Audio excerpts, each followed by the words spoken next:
Será possível retratar um dos períodos mais negros da história de uma forma leve e irónica, mas sem nunca perder a dimensão trágica do acontecimento? É esta pergunta que serve de mote a este episódio em que vamos analisar A Vida é Bela, um verdadeiro clássico do cinema, lançado em 1997 e realizado por Roberto Benigni, protagonista e também argumentista, em conjunto com Vincenzo Cerami. Sejam bem-vindos a mais um episódio do Clube da Vídeo.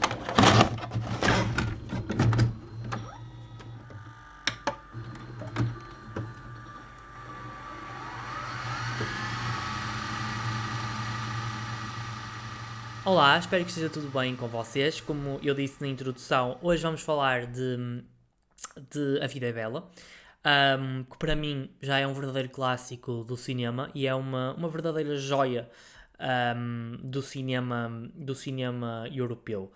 Um, eu acho que tenho que primeiro. Eu gosto sempre de justificar porque é que eu escolho os filmes. Eu acho que no último episódio eu falei que é um filme que eu acho que faz sentido nos tempos atuais. Eu acho que faz também. Não obstante de partir daquilo que é o exemplo, a partir de um exemplo de uma história um, parcialmente verídica, que é a história do pai do realizador. É um filme que nos ajuda a perceber aquilo que foi o Holocausto, aquilo que foi um genocídio, aquilo que foi uma desumanização de um conjunto de pessoas. Eu acho que ainda hoje estamos a assistir no mundo atual, nomeadamente na Palestina e noutros tantos pontos do globo. Eu acho que é um filme que obviamente que parte de um exemplo concreto, mas que nos pode ajudar a refletir sobre múltiplas questões. Eu acho que o cinema também tem essa dimensão. E lá está, foi aquilo que eu disse, como foi o mote, que eu disse nos primeiros episódios, como eu disse naquilo que foi a sinopse desta temporada que publiquei no Instagram. Se ainda não seguem, já sabem, @clube de vídeo, em que eu disse.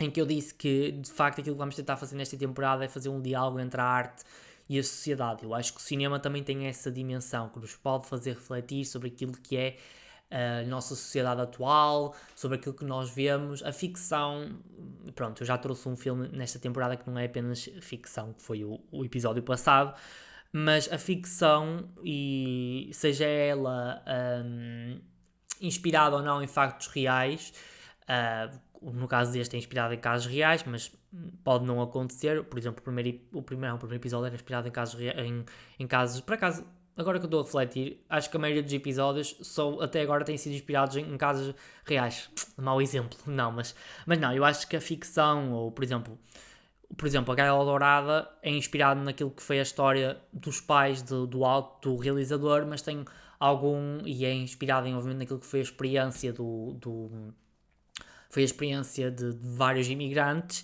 e neste caso este filme também é a história do pai do realizador, Roberto Benigni. Apesar de podem ser inspirados ou não em casos reais, a ficção ou as adaptações para o cinema podem nos ajudar a refletir aquilo que é o nosso mundo real. E eu acho que nós muitas vezes, acho que a arte tem essa função, acho que torna-nos mais empáticos. Eu acho que nos ajuda a ter contacto com outras realidades, e acho que isso é bastante importante.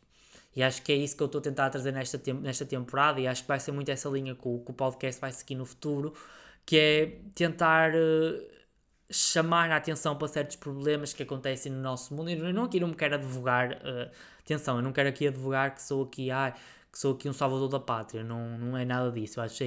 Acho que eu tenho uma posição sobre aquilo que é o cinema, enquanto historiador e cidadão, de uma forma mais lata. Acho que nós devemos chamar a atenção para certos problemas, e acho que eu tenho aqui uma plataforma que não é. Este podcast não é ouvido por muitas pessoas, é ouvido por algumas pessoas, maioritariamente amigos meus. Não, mas é ouvido por algumas pessoas, e acho que eu gosto de exprimir a minha opinião sobre os meus pensamentos, e acho que é isso que eu tento fazer com este podcast. Eu tenho sempre uma posição bastante. Eu não me considero ativista, mas nem sou ativista. Acho que sou um cidadão minimamente consciente daquilo que se passa no mundo, e acho que é essa a minha posição, seja na página do Instagram, seja aqui, de trazer algumas coisas que nos façam refletir sobre a realidade. Pronto, chega de falar de mim, chega de falar sobre aquilo que é a minha filosofia para este podcast, para o meu projeto sobre cinema. e vamos-nos centrar aqui neste filme, que lá está, nos ajuda a pensar sobre aquilo que é o mundo atual e aquilo que foi o passado, e portanto é a partir dessa ideia que vamos começar aqui a falar de A Vida é Bela. Ora, uma das coisas que eu tenho que destacar neste filme, e acho que é por isso que este filme é tão conhecido, é tão visto por todas as pessoas, eu pelo menos eu não sei, se pelo menos fui só eu, mas eu vi este filme no nono ano, penso eu. Portanto, estava à altura, no nono ano dá-se normalmente a Segunda Guerra Mundial, o programa do terceiro ciclo está dividido em 3 anos, é mais ou menos como no secundário. No secundário é que aprofundamos algumas questões e no secundário depois, eu que continuei para a universidade, é mais ou menos dividido assim, ou seja, o primeiro ano é sempre a Antiguidade, segundo, Idade Média e Idade Moderna, terceiro, Idade Contemporânea, e eu no nono ano falámos da Segunda Guerra Mundial, e vi este filme. É bastante, eu acho que foi uma experiência minimamente comum a quase todas as pessoas que viram este filme no nono ano. Pronto, eu agora estou-me aqui a perder, eu perdi-me aqui um bocadinho, mas eu estava a ler, apareceu-me aqui uma notificação de uma mensagem e eu agora perdi-me. Estava aqui com as notificações do meu tablet ligado e eu estava a ler a mensagem. E agora perdi-me. Mas vou retomar o que eu estava a dizer. Bem, estes episódios têm sido assim um bocadinho caóticos, mas também eu gosto. Eu agora estou a tentar não cortar estas partes. Eu, por acaso, eu acho que agora vou fazer aqui um bocadinho à parte, mas nas primeiras temporadas eu cortava muito estas partes. Mas eu acho que isto aqui dá uma maior leveza aos... Não uma maior leveza, leveza é o filme. Eu quero dizer, dá uma maior naturalidade ao episódio. Agora tenta ser mais natural naquilo que é a minha edição. Mas voltando ao que eu estava a dizer, eu acho que eu vi este filme no nono ano e creio que isto é uma experiência minimamente coletiva. Eu acho que o primeiro contato que as pessoas devem ter tido com este filme, se não o viram antes, foi quase na escola, porque é um filme que lá está, é bastante leve e irónico, é um filme que é uma tragicomédia. Nós somos completamente enganados no início do filme. Pensámos que estamos a ver uma espécie de uma comédia romântica, em que as questões do fascismo aparecem ali, mas estão um bocadinho no background. Mas depois nós vamos perceber que é um filme que de facto explora essa questão, e a segunda parte do filme é excelente a explorar essa questão e a explicar sobretudo como é que aquilo funcionava, não é? Eu acho que a partir desta leveza, desta ironia, nós aprendemos aquilo que foi o Holocausto, ou pelo menos o que foi aquela experiência. Eu pelo menos entendo assim. Obviamente que lá está, este filme não chega só a ver este filme para perceber tudo aquilo que foi o Holocausto, é porque isto parte de um exemplo em concreto, fala de algumas questões daquilo que foi o fascismo italiano e do nazismo, fala quais eram mais ou menos os alvos preferenciais do Holocausto, se quisermos assim, da máquina do Holocausto, mas não refere às particularidades, e há particularidades que valem a pena serem conhecidas, e para isso, e era isso que eu também tinha aqui pensado, eu acho que vocês podem fazer outro tipo de leituras, e há um livro que também curiosamente é sobre a Itália. Eu por acaso, eu durante muito tempo, eu acho que durante muito tempo, quando era mais, tinha os meus 12, 13 anos, eu tinha uma certa panca pela Segunda Guerra Mundial. Eu lia o Lia Dan Frank, e na altura fiquei viciado em ler coisas sobre a Segunda Guerra Mundial. Fascinava-me, não tanto do ponto de vista militar, não sou propriamente fã de táticas militares. Há quem gosta, há quem tem essa abordagem à Segunda Guerra Mundial, mas eu gosto muito do lado social da coisa, ou seja, perceber como é que aquelas pessoas, quer estejam elas em clandestinidade, quer estejam elas nos campos de concentração. Eu gostava muito de perceber como é que foi a mecânica, não é? Portanto, como é que essas pessoas viveram aqueles acontecimentos. Eu na altura, quando era mais pequeno, li o Diário de Ana Frank, e depois comecei a consumir alguns comentários e alguns de má qualidade, diga-se, alguma literatura sobre este período. E eu lembro-me que que eu pensava que era só, e principalmente também porque eu comecei com o Diário de Anne Frank, e era sobre alguém que vivia nos Países Baixos, penso eu, se eu não estou enganado, acho que ela vivia nos Países Baixos. Eu pensava que era só os países que foram invadidos pelos nazis, ou os próprios alemães, que sofreram com o Holocausto, e nunca tinha pensado que a Itália também pudesse ter algum envolvimento nas questões. Aliás, A Itália neste conflito, eu não sei se as pessoas têm esta mesma perspectiva ou tinham esta perspectiva. E eu tinha a ideia muito que a Itália foi só ajudou do ponto de vista militar e era um aliado. E obviamente que hoje em dia também percebo que a Itália também era um aliado ideológico e foi hoje em dia, já há alguns anos, mas foi um aliado ideológico, militar, mas muitas vezes também não tinha pensado que a Itália também contribuiu para a máquina do Holocausto, não é? Também forneceu, isto é horrível o que eu vou dizer, mas forneceu pessoas para os campos de concentração. Eu aqui uso forneceu com muitas aspas, porque isto é objetificar uma pessoa, não é? Portanto, tornar as pessoas numa coisa.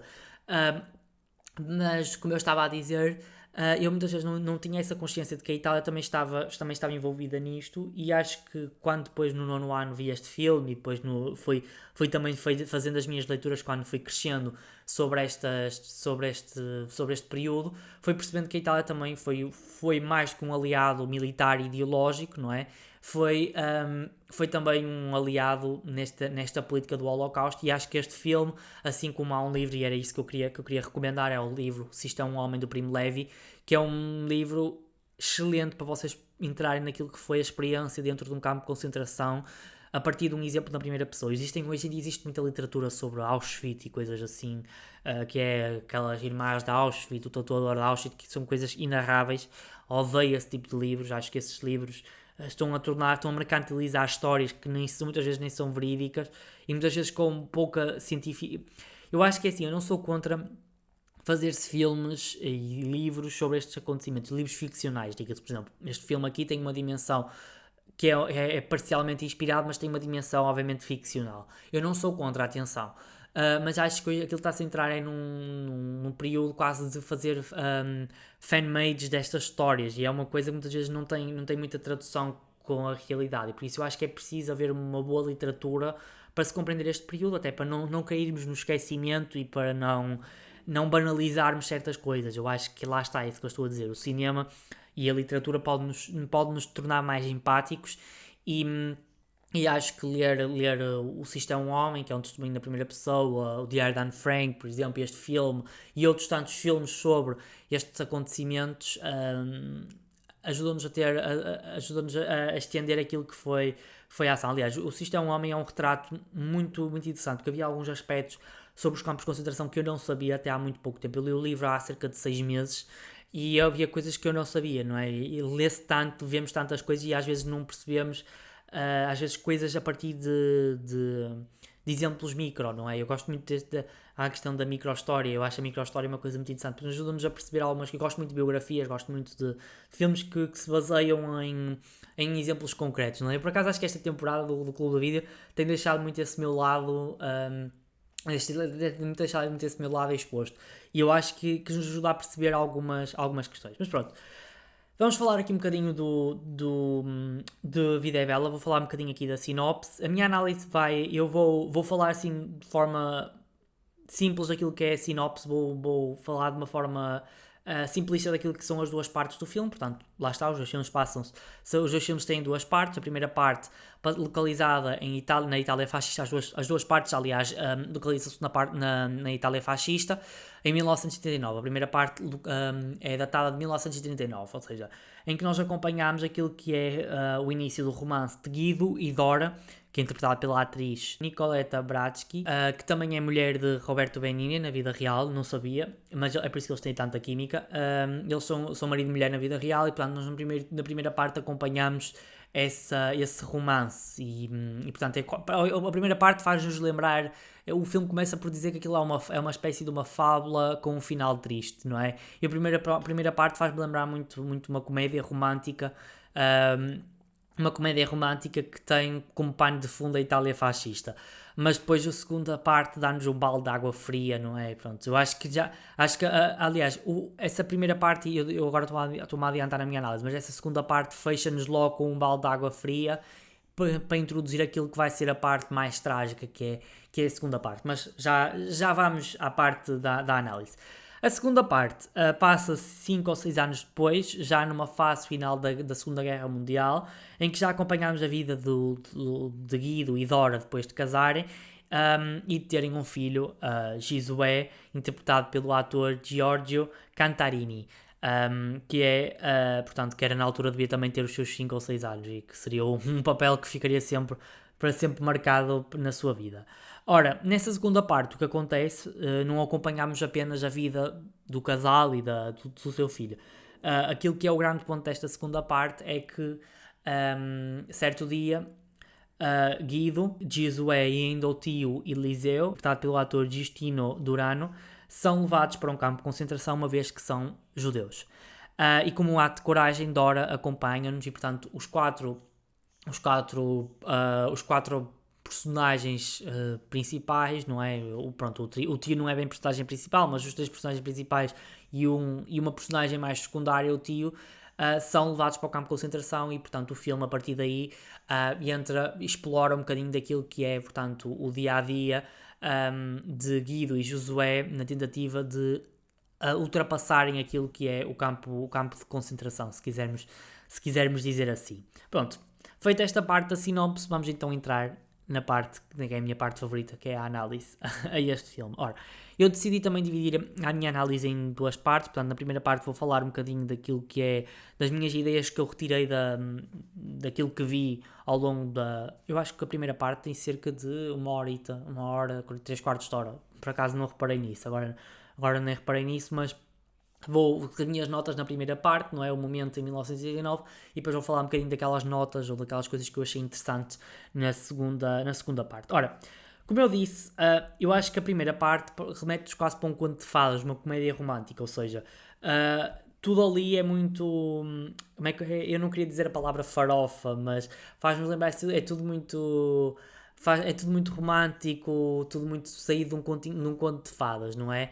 O próprio encontro de Guido e Dora é assim muito ao acaso, não é? Ela cai de uma espécie de uma torre, de um capoeiro, acho que aquilo devia ser um capoeiro, no sítio onde se guardava animais, e cai diretamente nos braços do seu príncipe, não é? Ele trata-a por Principessa, Buongiorno Principessa, que é a frase que fica para sempre marcada neste filme. Ou seja, ela cai diretamente nas mãos dele, e depois ele vai entrando e todos os primeiros encontros deles, não é? Depois quando ele já está em Roma, todos os primeiros encontros deles são sempre muito sui generis, não é? Portanto, depois ele atropela com uma bicicleta depois de fugir daquele que era o noivo de Dora, não é? Antes dele saber que ele era noivo de Dora, já tinha criado ali um conflito entre eles os dois, não é? Portanto, há aqui uma espécie de triângulo amoroso entre Dora Rodolfo, interpretado pelo ator Amerigo Fontani, que não sei se é assim que se diz o nome do autor, perdão pelo meu italiano, mas o italiano é uma língua belíssima, atenção, eu adoro o italiano. Uma coisa que eu gosto deste filme é que o filme é falado em italiano, mas eu não sei falar italiano, portanto, eu disse o nome do Rodolfo assim de uma maneira sui generis, também à semelhança daquilo que são os encontros de Dora e Guido, portanto.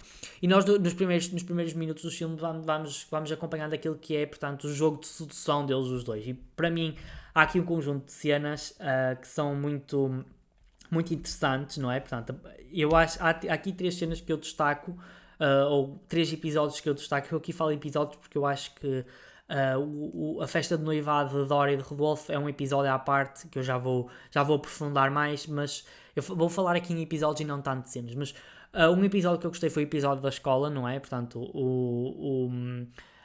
Guido percebe que Dora trabalhar naquela escola, na escola em Roma, não é? E arranja maneira de roubar, durante a cesta do inspetor das escolas, arranja maneira de roubar-lhe o seu, eu não sei como é que ele chama, aquela faixa que eles usavam, os fascistas usavam, e vai à escola, no fundo, tentar alguma coisa com Dora, não é? E tenta-se vender como um inspetor e acaba por perceber quais são os planos dela para o fim de semana, que é ir à ópera, para ir à ópera. Mas essa cena é muito boa, porque não tanto pelo jogo de sedução, mas pelo facto de Guido ser judeu, e nós depois na segunda parte percebemos que eles são judeus, Aliás, acho que no início não são revelados, eu acho que durante muito tempo não percebemos que eles são judeus, lá está. O que também nos ajuda depois a perceber, depois mais tarde, qual é a ironia daquela cena, não é? Portanto, ele vai lá dar um discurso sobre a raça, não é? Sobre a raça italiana. E aquilo mete piada porque ele fala de partes de corpo que toda a gente tem, não é? E o que mete mais piada naquilo é que havia essa ideia de que os judeus eram muito diferentes, mas na realidade ninguém percebeu que ele era judeu a partir de todos os exemplos que deu, portanto, o que torna absurdo toda aquela teoria racial. Portanto, eu achei essa cena bastante boa desse ponto de vista. E esta cena de ele dar este discurso sobre a raça chama-nos a atenção à forma como o Benigni trata do fascismo neste filme, não é? E, por exemplo, nós antes desta cena temos outras, não é? Por exemplo, logo depois não, um pouco antes dele conhecer Dora, ele estava com o seu amigo Ferruccio, interpretado pelo ator Sergio Bustric. Eles estavam os dois a conduzir um carro, o carro descontrola-se e eles acabam por cair tipo de uma espécie de uma ribanceira e vão ter uma estrada em que vemos quase um cortejo, não é? Um conjunto de pessoas à espera que o rei de Itália, Vítor Emanuel, penso eu, acho que era Vítor Emanuel naquela altura. Eu não tenho isto nada apontado, isto é coisas na minha cabeça. Eu acho que era Vítor Emanuel, não sei se era o primeiro ou se era o segundo. Agora isso já não me lembro, mas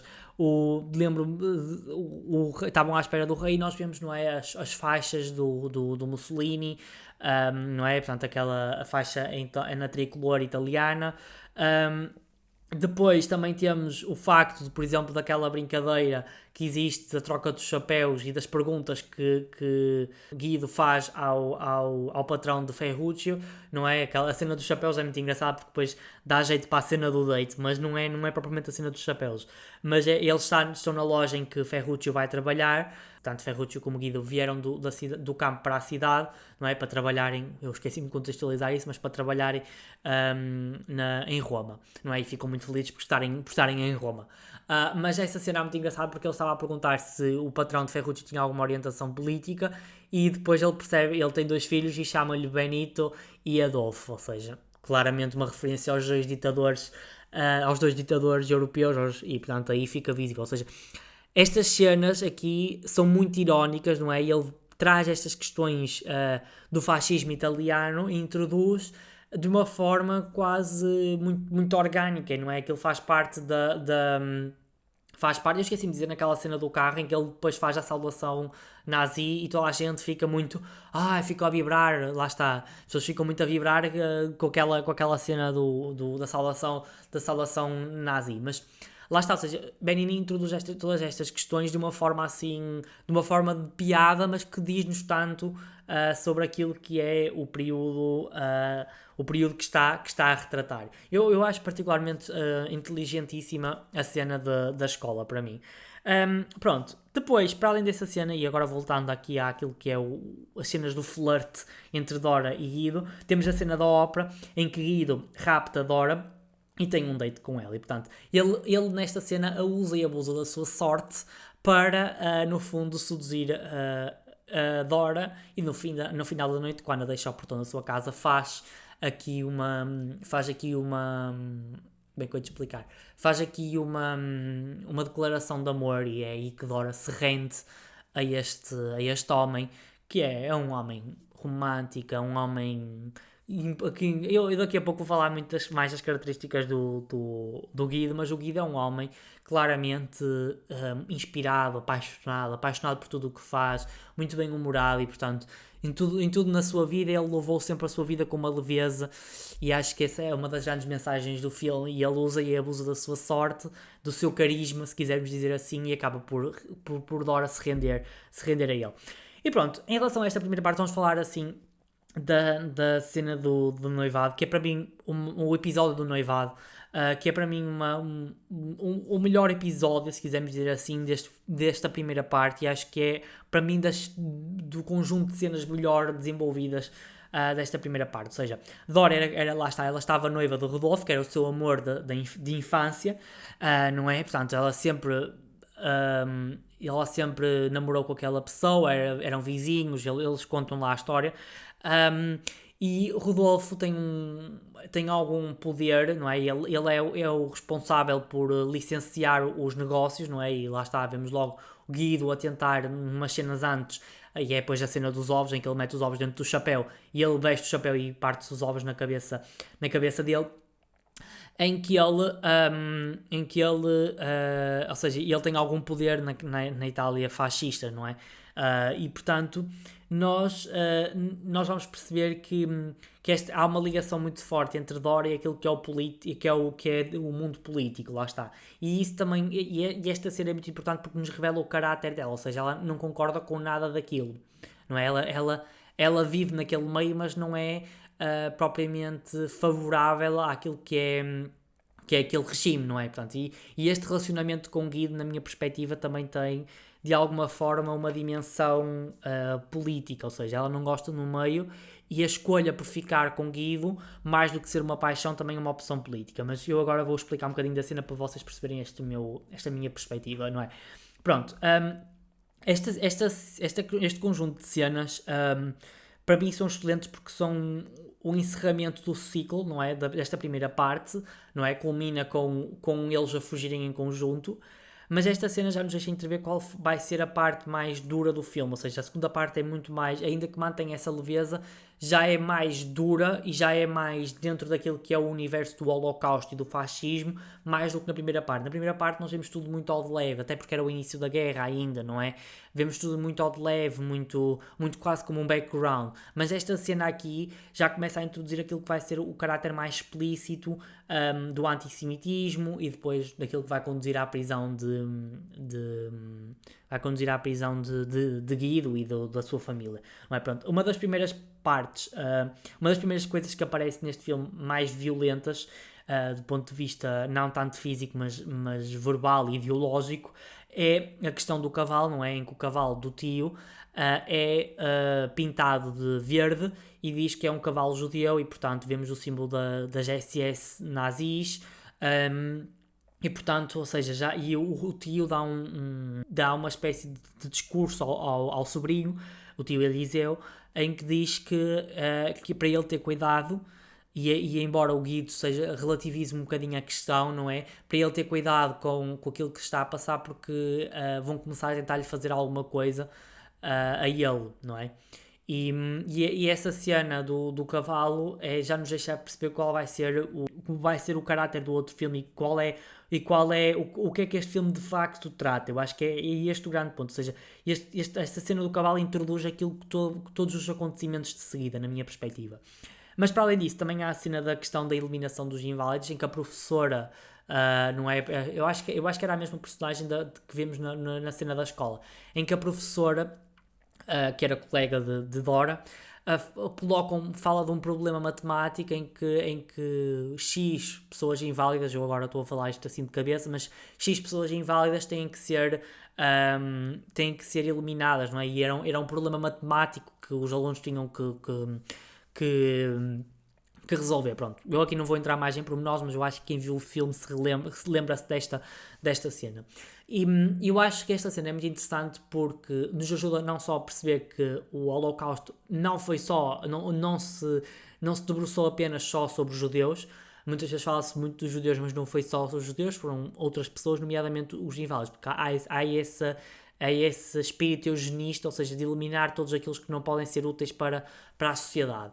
E essa cena também, para além de revelar isso, também revela aquilo que é, do ponto de vista já do filme.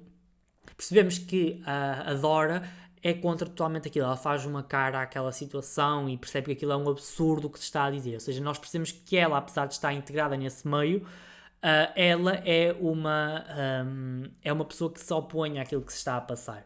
Pronto, eu acho que ajuda-nos a perceber que ela é diferente daquele meio em que está inserida. E que quer fugir dela. Aliás, o facto dela não querer ir à festa de noivado, não é? Que a mãe dela, interpretada pela atriz Marisa Paredes, que faleceu no final do ano passado, queria também aqui deixar esta nota, que ela é uma atriz que participava muito nos filmes do Almodóvar. A mãe dela tem que ir buscar à cama porque ela não quer. Além de estar apaixonada por Guido, há também aqui o facto de ela não querer se relacionar com aquele meio. Portanto, há também, é que quando eu disse que há uma dimensão política no relacionamento deles, é a partir desta questão. E depois há outra questão que também nos ajuda a perceber que Dora também está contra aquilo, e é depois a partir daí que ela acaba também por fugir, que é a cena em que entra a torta etíope. Ou seja, a Etiópia foi ocupada pelos italianos em 1928, 27, eu agora não me recordo a data, mas sei que foi no final dos anos 20. O fascismo italiano só ao poder em 26, o Mussolini só ao poder em 1926, portanto eu acho que foi um ano ou dois depois disso, em que, portanto, em que a Etiópia foi, no fundo, foi, portanto, subjugada aos italianos com a passividade, melhor, não é impassividade, é passividade dos demais países, e depois, pronto, toda a gente sabe o que aconteceu também com a Europa, mas no caso da África percebemos também o substrato colonialista que existia na Europa, portanto é por isso que toda a gente ficou impávida e serena àquilo que aconteceu, e a Etiópia tinha um governo, era um país soberano, e portanto ainda torna tudo mais chocante. Não que não tivesse, justificasse, mas era, ou seja, a Sociedade das Nações ficou impávida e serena, e portanto, pronto, vocês percebem, porque conhecem minimamente, ou quem se lembra deste ponto da matéria nas aulas de História, sabe perfeitamente o que aconteceu. Mas lá está, esta cena expõe aquilo que foi o imperialismo italiano, do fascismo italiano, e no fundo também nos ajuda, lá está outra vez, sob o ponto de vista do filme, ou seja, enquanto está toda a gente a aplaudir àquela cena que se está a passar, vemos 4 homens negros a carregar uma torta com cores exuberantes, uma torta, eu acho que sim, vemos eles a carregarem uma torta, e a referência à torta etíope é claramente uma referência ao imperialismo. Nós vemos toda a gente a aplaudir, menos Dora, ou seja, Dora não é conivente com nada daquilo, não quer nada com aquilo, e é depois aí que entra Guido e a salva daquela, como lá está, no seu cavalo branco, que já não era branco, mas estava pintado de verde, no seu cavalo branco, ele salva, e é aí que termina esta primeira parte, aí que depois ainda há mais uma cena deles a chegarem a casa, e da noite em que concebem o filho, mas depois é essa cena, na minha opinião, que encerra este ciclo. O tom da segunda parte já é um bocadinho diferente. Na segunda parte nós também vamos acompanhar nos primeiros minutos aquilo que é o cotidiano da família, mas nós já percebemos que o tom vai ser um bocadinho diferente, e não é, e lá está, ou seja, nós vamos a um balde de água fria quando eles são presos, não é? Pelo menos foi assim que eu me senti, ou seja, a primeira parte nós vamos acompanhando o reaproximar da avó, não é? A mãe de Dora, vamos acompanhando aquilo que é a vida aparentemente feliz de uma família, até que depois, no dia do aniversário de Josué, eles são presos. E Dora segue o mesmo como um ato de coragem, porque não se quer separar da família, porque ela é feliz naquela família. Não é só uma questão de ela ser feliz naquela família, é também uma questão de que ela não quer ficar longe e não vai ficar impávida e serena ao ver a sua família a ser destruída por um regime. Lá está, ou seja, ela é tão contra aquilo que ela, como um ato de coragem, também decide embarcar naquele comboio que o está a levar para um campo de concentração. Ou seja, ela sabia muito perfeitamente que ela era de famílias privilegiadas, lá está, e ela sabia que nunca, aliás, o nome dela não constava na lista, apesar dela ser casada com um judeu, mas ela é uma pessoa que sabe do seu privilégio, e como um ato de coragem decide embarcar naquele comboio e sujeitar-se àquilo que era as condições. Ela certamente sabia como é que aquilo funcionava, não é? Acho que as pessoas não eram assim tão ignorantes a esse ponto, especialmente uma pessoa que estava a viver num meio que era próximo ao regime, não é? Provavelmente ela sabia muito bem o que é que se passava dentro daqueles campos de concentração, ou sabia parcialmente aquilo que se passava naqueles campos de concentração. Mas, ou seja, Dora continua a ser uma personagem essencial, e eu acho que nós sentimos muita empatia por ela, principalmente pelo facto dela não ter qualquer notícias da sua família. Ao contrário de Guido e Josué, eles estão juntos, não é? Ela está sozinha naquele lado, ou seja, porque há uma divisão de género nos campos de concentração, homens e mulheres não estavam juntos, e portanto nós sentimos muita empatia por ela, porque é uma mulher e uma mãe que não sabe o que é que está a acontecer do outro lado do muro. E portanto eu acho que é uma personagem que, obviamente, que ela acaba por perder um bocadinho de protagonismo, sem nunca o perder totalmente, obviamente, mas ela acaba por ser um bocadinho remetida para segundo plano. Aí nós vemos mais o explorar da história de Guido e e de Jisoo, mas ela continua a ser uma personagem fulcral e acho que nós sentimos muita empatia com aquilo que é a sua vivência no campo de concentração. Mas lá está, pronto. Eu queria, nesta segunda parte, me focar mais, lá está, do outro lado do muro, porque eu acho que é o grande ponto desta segunda parte. Ou seja, nós na primeira parte, nós temos uma exploração mais daquilo que é o relacionamento de Dora e Guido, e nesta segunda mais uma explorada relação Guido e Jisoo. Mas acho que nós percebemos na mesma que há aqui uma... Ou seja, alguns dos elementos que foi-nos apresentado na primeira parte, aquela coisa do improviso e o brincar com a sorte, se quisermos dizer assim, que Guido teve ou fez para conseguir conquistar Dora, também acontece nesta segunda parte. Eu acho que este filme também é um bocadinho interessante, porque é como se estivéssemos a ver dois filmes dentro do mesmo, mas nós conseguimos ter um ponto de comparação entre as duas partes. Não sei se me faço entender, mas pronto. Guido, então, como eu estava a dizer, ele vai arranjar uma forma, e tudo na base do improviso e muitas vezes do desconhecimento, de conseguir explicar ao filho aquilo que se está a passar naquele campo, no campo de concentração. Ou seja, quando ele vai tentar vender ao filho, aquilo é um jogo, primeiro que é uma surpresa e que depois é um jogo e que tem que conquistar 1000 pontos para conseguirem ganhar um tanque no final do episódio. E spoiler alert, no final do episódio ele consegue de facto o tanque. Pronto, dentro da tragédia é um final que nos deixa assim com um sorriso no canto da boca, porque Guido conseguiu cumprir aquilo que é a sua promessa, mesmo depois de falecer, não é? E lá está, Guido brinca muito com a sorte. Guido é uma personagem muito interessante e muito sui generis, porque ele brinca muito com a sorte, e a sorte acaba por estar sempre do lado dele. Pronto, ele acaba por falecer, não é? Mas a sorte está sempre um bocadinho do lado dele, não é? Ele consegue seduzir a Dora com base na sorte, não é? A questão dos pedidos à Virgem Maria, e consegue que o filho ganhe, no fundo, de levar um tanque para casa, com base, não é, de uma mentira inocente. Ele acaba por mentir ao filho, mas não é uma mentira inocente, porque não é, ele está a tentar que o filho não faça muitas perguntas, e lá está, vem da ideia de que aquilo é um jogo que tem que conquistar 1000 pontos.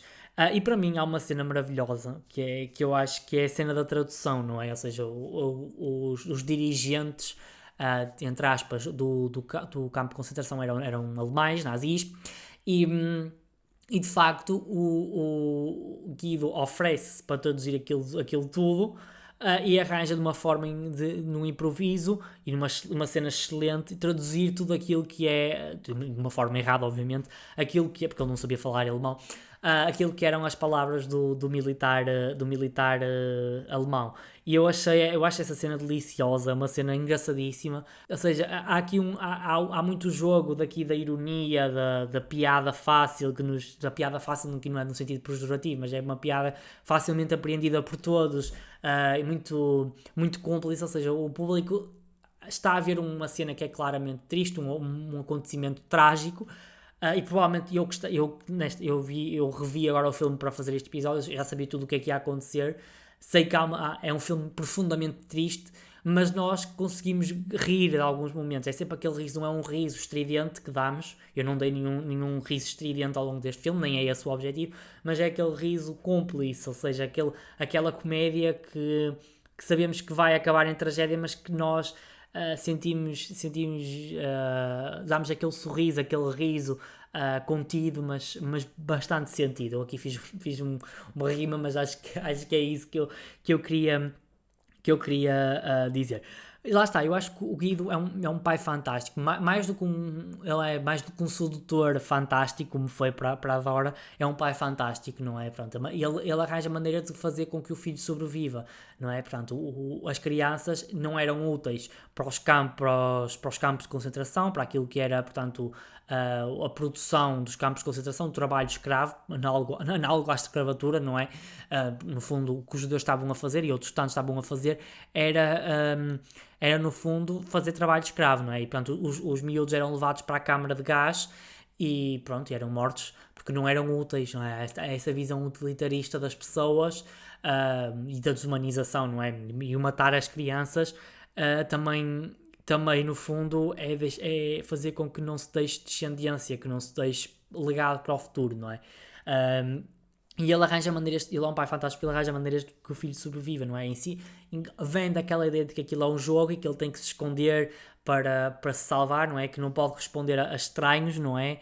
E depois arranja, e para mim é a cena do jantar, não é? Que ele arranja a maneira que o filho coma decentemente, porque a comida que era dada às pessoas que estavam no campo de concentração era, e aquilo que eu percebo muito essa questão a partir daquele livro que eu falei, se isto é um homem, ou seja, a alimentação era completamente precária, e portanto, no fundo Guido estava a dividir a comida por duas pessoas, e portanto, certamente eles não comiam muito, e aquilo que ele arranja a maneira é que o filho coma, porque lá está, abonece que pelo facto de conhecer o doutor, La Singer, que era um médico nazi e que eu odiei tanto essa personagem. Tipo, eu ao início gostava dele, eu depois percebi, eu já não me lembrava que essa personagem existia, mas irritou-me tanto depois a cena de que ele tinha uma coisa importante para falar e afinal era uma charada.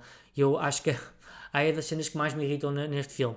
Que é a cara de desilusão do Guido quando percebe que não vai ganhar nada pelo facto de conhecer aquele médico e que aparentemente tinham os dois uma amizade e afinal, enfim. Mas sim, é nessa cena do jantar em que ele consegue, porque conhece esse médico, e ele consegue com que o filho coma à mesa com outras crianças alemãs. E essa cena é muito interessante porque não só nos revela a forma corajosa como um Guido tenta que o seu filho se alimente, não é? É uma questão de sobrevivência, mas também nos deixa perceber e se reforça muito aquela ideia da questão da raça, não é? O facto de ele ser descendente de judeus não o torna diferente, ou à primeira vista, não tem nenhuma característica diferente de outras crianças, lá está. E eu achei essa cena muito assinalável desse ponto de vista, porque mais do que revelar esse caráter de Guido, também nos revela que é uma falácia dizer-se que há algo diferente de uma pessoa que é alemã, que é supostamente ariana, de uma pessoa que é judia, não é? Portanto, eu achei esta cena do jantar muito, muito assinalável. E depois há aquela cena do improviso dele, não é? Dele quando percebe que o Gisué respondeu em italiano a um funcionário, e ele arranja a maneira que todas as crianças também digam buongiorno, ou não era buongiorno, era obrigado, que eu agora não me estou a lembrar como é que... grazie, não é? Ele é sempre esse improviso, não é? O Guido é um homem que vive do improviso, que consegue, no espaço de minutos, arranjar uma solução para um problema, e é por isso que ele é uma personagem fantástica, é um ótimo protagonista, e ainda bem que o ator Roberto Benigni ganhou o Oscar de melhor filme, porque foi merecidamente ganho, tenho a dizer. Mas lá está, eu acho que é uma cena, essa cena do jantar é fabulosa. Também há outra cena nesta segunda parte que eu achei interessante e que também nos ajuda a perceber a forma como que eu acho que é o grande ponto do filme, e foi aí que eu comecei com a pergunta, lá está, se é possível falar de um filme profundamente, de falar de um acontecimento trágico de uma forma irónica e leve. Como eu disse, não há grandes momentos de violência física no filme. Normalmente nós temos uma tendência a sobrevalorizar sobre a violência física sobre a psicológica, mas obviamente há também aqui uma dimensão psicológica sobre os judeus, não é? Há uma dimensão violenta naquelas coisas que são escritas no cavalo, na cena também dos etíopes, da forma também de como é que escrevem de livraria, de negócio de hebreu, na livraria do Guido. Há essa dimensão, mas não há propriamente violência física. E o facto de não ser mostrado ao público a morte de Guido também ajuda a contribuir, ou seja, nós não temos grandes momentos de sangue, não vemos assim grandes momentos de violência física, de algo gráfico, não é? Nós vemos, tudo muito escondido, fica tudo muito implícito, e a morte do Guido também ficou bastante implícita, e portanto essa morte dele é bastante assinalável desse ponto de vista artístico, ou seja, é tudo escondido, ou seja, é por isso que lá está, é por isso que eu digo que este filme é um filme ótimo para mostrar a crianças de qualquer idade, ou seja, eu acho que é de uma forma simples, aquilo que nós vemos o Guido a fazer ao seu filho, ao Gisué, é importante porque ajuda a explicar aquilo que se está a passar de uma forma adaptada a uma criança de 5, 6 anos, e eu acho que nós também podemos usar este filme como uma forma de explicar às crianças, e é por isso que eu acho que este filme eu acho que não existe nenhum plano nacional de cinema. Existe, mas acho que não existe sobre as escolas, ou seja, existe um conjunto de livros que temos que ver, que temos que ler para as disciplinas, mas não existe um conjunto de filmes que temos que ver. Eu acho que este filme normalmente aparece só como recomendação, não é? Muitos manuais escolares têm isso, mas eu acho que este filme era importante ser usado como uma forma de... Como é que eu ia te explicar isto? Ou seja, de ser uma forma de explicar a crianças de tenra idade o que é que foi o Holocausto, não é? Porque eu acho que é um filme que é engraçado, que pode ser visto por qualquer idade, mas que tem uma mensagem interessante e que ajuda a perceber uma série de questões. Eu acho que é um filme que eu acho que, mais do que ser 2 horas bem passadas, de bom cinema, de boas interpretações, de um texto cheio de subtileza, cheio de segundos sentidos que nos dizem tanto, acho que também é um filme muito bom desse ponto de vista, ou seja, do ponto de vista também educativo. Acho que é uma das coisas que eu queria deixar aqui bastante referidas. Ora, eu, antes de terminar, como sempre, agora nesta temporada tenho falado da cena mais marcante. Eu gostei de 2 cenas. Eu gostei muito daquela cena também do jantar em que Guido vira o altifalante para a mulher, porque é uma forma de comunicar, se ele sabe que Dora está do outro lado. Mas eu acho que antes dessa cena existe uma que é ótima, que é a cena do altifalante, que ele foi um balão de ar para Dora, não é? Quando ouve a voz do pai e do filho, num ato mais outra vez corajoso, não é? Ou seja, num ato corajoso ele consegue fazer com que o filho e o pai e o filho consegue fazer com que ele e o filho, é melhor dizendo, comuniquem com a mulher. Eu acho essa cena muito boa. Aliás, este filme tem muitas cenas muito boas. Eu acho que não há aqui nenhuma cena que eu diga esta cena aqui não podia ser retirada, não. É daqueles filmes que é um filme de 5 estrelas, e eu dei mesmo 5 estrelas no Letterboxd. É um filme de 5 estrelas e que acho que deve ser visto por todos. Mas eu se tiver que destacar aquela cena que mais me deixou marcas, é a cena do altifalante. Acho que é uma cena belíssima que eu acho que foi a cena que eu mais gostei, aquela cena, e para mim é das cenas mais memoráveis deste filme. E lá está, o Guido brinca outra vez com a sorte, porque ele conseguiu meter uma criança a falar com as crianças, enfim, já sabemos muito bem o que é que lhes acontecia. Bem, para terminar, resta-me referir qual é que vai ser o filme da próxima semana. Na próxima semana vamos falar de Nomadland, um filme que ganhou o Oscar Melhor Filme em 2021, sim, o filme é de 2020, 2021, e que é um filme excelente para nós pensarmos algumas questões sobre a precariedade laboral, e lá está, mais uma vez vamos voltar a fazer um diálogo entre a realidade e a ficção. E acho que este filme é muito importante para nós percebermos algumas questões que se está a passar no mundo atual. E, portanto, é um filme com 5 anos, que foi um filme bastante aclamado, daí ter ganho o Oscar Melhor Filme. E acho que vai ser um bom episódio. Portanto, acho que vocês vão gostar. E é um filme que eu acho que é minimamente conhecido. Eu não tenho um estatuto de clássico, mas é um filme minimamente conhecido e que eu acho que merece a minha análise. Bem, sem mais nada a dizer, regresso outra vez na próxima semana, desta vez à sexta-feira. Já vamos voltar ao horário habitual para o 6º episódio desta temporada. Portanto, sem mais nada a dizer, até lá.